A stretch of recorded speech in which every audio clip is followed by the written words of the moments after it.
Ketika berbicara tentang quarter life crisis atau krisis di seperempat kehidupan yang sering dialami oleh remaja dan dewasa muda antara usia 19 dan 39 tahun. Ketika seseorang memasuki tahap dewasa muda, mereka biasanya diharapkan lebih mandiri dalam banyak hal. Mereka kemudian mulai merasa mengendalikan diri mereka sendiri dan bertanggung jawab atas keputusan mereka. Dan diharapkan dapat menjalankan setiap tugas yang diberikan kepadanya. Pada rentan usia 20-an banyak orang kerap mengalami kegalauan hidup, misalnya ketidakpastian akan masa depan, mempertanyakan eksistensi diri, bahkan gamang dalam menentukan arah kehidupan. Hal demikian sejatinya wajar dialami, sebab fase tersebut menjadi transisi dari remaja menuju dewasa. Justru itulah yang dinamakan dengan pencarian jati diri. Masalahnya adalah tidak semua orang siap untuk memenuhi persyaratan ini. Beberapa orang pada usia itu mungkin tidak memiliki pekerjaan yang stabil, atau jika mereka memilikinya, kompensasi mereka mungkin tidak cukup tinggi untuk mereka merasa mandiri secara finansial. Beberapa orang mungkin dituntut untuk segera menikah. Dia dan pacarnya percaya bahwa mereka tidak siap, baik secara mental maupun materi, saat ini. Dan banyak lagi persyaratan lainnya. Orang tersebut merasakan ketegangan dalam emosinya sebagai akibat dari ini. Jika masalah ini mengganggu aktivitas hidup lainnya, dapat berkembang menjadi sindrom. Terutama pada acara-acara sosial. Fase ini dapat ditangani dengan salah satu cara berikut. Menyadari ada sesuatu yang tidak pantas untuknya. Seseorang harus terlebih dahulu mengenali ketika ada sesuatu yang salah bagi mereka. Jelas, ada sesuatu yang salah. Misalnya, terlalu sering merasa kesal, sulit berkonsentrasi, memiliki persahabatan yang buruk dan masih banyak hal lainnya.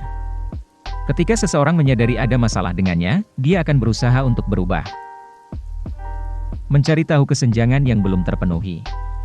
Ketika seseorang sadar bahwa mereka sedang mengalami krisis seperempat kehidupan, mereka harus merenungkan kesenjangan yang belum bisa mereka tutup.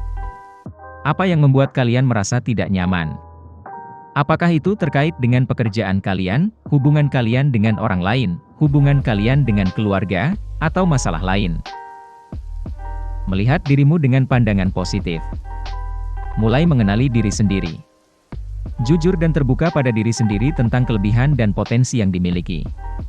Kemudian, memaksimalkan potensi dan kelebihan tersebut. Kita harus menerima bahwa orang punya kelebihan dan kekurangan. Tapi yang jadi acuan adalah kelebihan kita. Bahkan kekurangan dimiliki yang dianggap negatif bisa dianggap kelebihan bagi orang lain yang tidak memilikinya. Meminta bantuan. Ada beberapa cara untuk mendapatkan bantuan. Salah satunya adalah dengan bercerita kepada orang terdekat seperti teman dan keluarga. Ketika menyadari ada sesuatu yang tidak pas, segera mencari teman untuk berbincang. Jika dipendam sendiri bisa menjadi masalah. Kuncinya adalah komunikasi, mengenali diri dan membuka diri. Pada rentan usia 20-an banyak orang kerap mengalami kegalauan hidup, misalnya ketidakpastian akan masa depan, mempertanyakan eksistensi diri, bahkan gamang dalam menentukan arah kehidupan. Hal demikian sejatinya wajar dialami, sebab fase tersebut menjadi transisi dari remaja menuju dewasa. Justru itulah yang dinamakan dengan pencarian jati diri. Usia tidak semestinya dijadikan standar keberhasilan. Sehingga gak ada salahnya apabila saat ini kamu belum berhasil. Toh, bukan suatu kesalahan besar ketika kamu belum sukses di usia muda. Karena setiap orang punya prosesnya masing-masing.